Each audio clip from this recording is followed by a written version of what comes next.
24 ന്യൂസിലൂടെ കേരളത്തിൽ ആദ്യമായി ഒരു കാട്ടാനയെ വെടിവെച്ചു. തമാശയല്ല.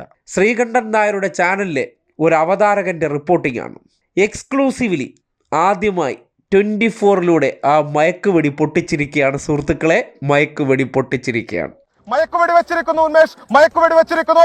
ആദ്യ ഡോസ് മയക്കുവെടി വെച്ചിരിക്കുന്നു. 24ലൂടെ നിർണായക വിവരം 24 പുറത്തുവിടുന്നു. ആദ്യ മയക്കുവെടി വെച്ചിരിക്കുന്നു. ആദ്യ ഡോസ് മയക്കുവെടി വെച്ചിരിക്കുന്നു. കൃത്യമായി സ്പോട്ട് ചെയ്തുകൊണ്ട് ആനയെ മുനിത്തടത്ത് മയക്കുവെടി വെച്ചിരിക്കുന്നു എന്ന നിർണായക വിവരമാണ് ഇപ്പോൾ പുറത്തു വരുന്നത്. 24ലൂടെ ആദ്യമായി നമ്മൾ പങ്കുവെക്കുന്ന വിവരം, മറ്റൊരു ചാനലും പങ്കുവെക്കാത്ത വിവരം, ആനയെ മയക്കുവെടി വെച്ചിരിക്കുന്നു.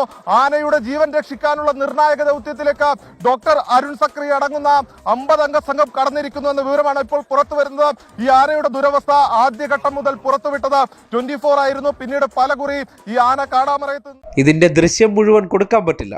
കാര്യം ശ്രീകണ്ഠൻ നായർ കോപ്പിറൈറ്റ് കാത്തിരിക്കുന്നത് കൊണ്ട് തന്നെ ഈ രീതിയിൽ മാത്രമേ അതിനെ കാണിക്കാൻ പറ്റുള്ളൂ.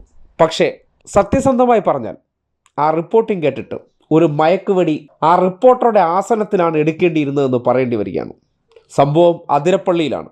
പരിക്കേറ്റ കാട്ടാന അത് ചികിത്സ കിട്ടാതെ പരിക്ക് ഗുരുതരമായി ചുറ്റിത്തിരിഞ്ഞ് നടക്കുന്നു എന്നുള്ള വാർത്ത. ആ വാർത്തയുമായി ബന്ധപ്പെട്ടാണ് വനം വകുപ്പ് ഉദ്യോഗസ്ഥരുടെ പുറകെ പോയി